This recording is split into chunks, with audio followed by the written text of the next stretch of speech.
Okay, let's go ahead and continue on here with our Holocaust PowerPoint. So again, we just finished up talking about the Angel of Death, Joseph Mengele, and his medical experiments. Again, take your time to watch, either one or both of these videos if you can. But let's move on here to death camps. So again, uh, they started out as concentration camps, especially for hard labor, but slave labor used for the war effort and also just the German economy. Now, think of this, okay, to ease the conscience of Nazi soldiers.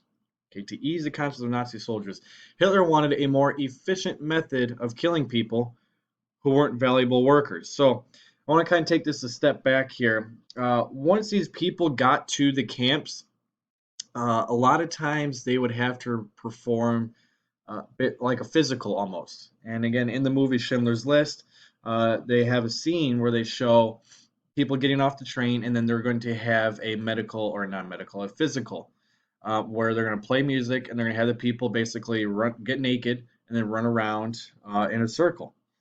The doctors will then inspect their bodies, listen to their vitals. If they are determined to be healthy enough, then they stay.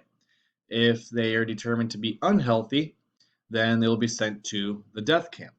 Okay, and this is where Hitler sent his workers that were not deemed to be valuable. Nearly 3 million people will be killed in death camps, and the SS will primarily use gas chambers to kill the people. This video link right here is of a survivor of a man at Treblinka, which will be the second deadliest death camp in Poland. And his job was actually the barber, because what they would do before they sent you into the gas chamber is they would shave your hair. They would cut all your hair, and they would use that hair obviously to make the clothes for other people to be sent to the camps. So he says in the video that what they would do is after they shave your hair, they strip you naked, and sometimes they would even give you bars of soap, put you in there, pretend like you're going to get a shower, when in reality you were about to get poisoned. They wanted to fit as many people in there as possible, so they have the people in there stand with their arms up so they could fit more people next to each other.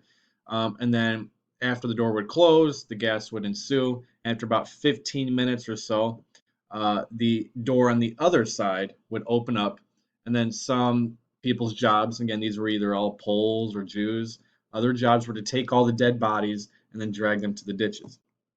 And this video will kind of describe that process that he witnessed as the barber.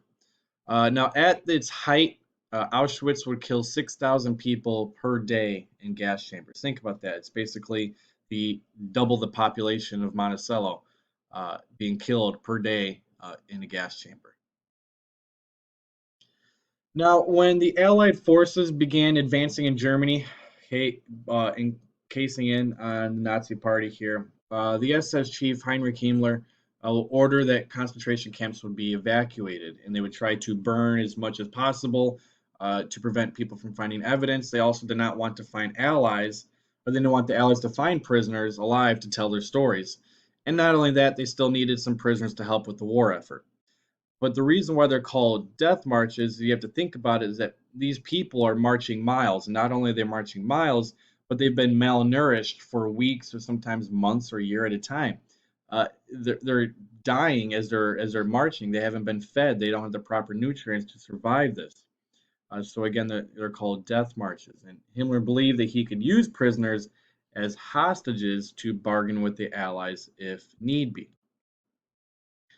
Now, the liberation in 1945, Allied forces of the Soviets and American British soldiers will liberate the camps, and many soldiers said that they could just smell the camps from a couple miles away. Now, we had an idea of what was going on with these concentration and possibly death camps, but no one really knew to the extent of what the Nazis were doing until we were able to witness it firsthand once the soldiers arrived at the camps. And again, once they arrived, many of them had been abandoned. Anybody that was basically on the verge of dying was just left there because obviously they weren't going to make the march anyway. So whenever we got there, our soldiers found them just on the verge of starvation, and not only that, but exhaustion as well. Band of Brothers, directed by Steven Spielberg, same director of Schindler's List, and it's also produced, I think, by Tom Hanks, Band of Brothers. It was an HBO series, and I have a video right here that I'll post on Google Classroom as well. It was a tremendous job showing what the liberation looked like. So normally this lecture, it's kind of like a whole class period long because we have a lot of discussion. So I would like to open this up to discussion. Watch the videos. If you do have any questions or you want to know a little bit more about the Holocaust, because this does tend to pique a lot of students' interest, please feel free to email me. We can enter a dialogue. And again, anything else you want to know, just feel free to let me know. Otherwise, take some time out of your day. You don't have to watch all the videos, but choose a couple of videos because they are extremely interesting and informative.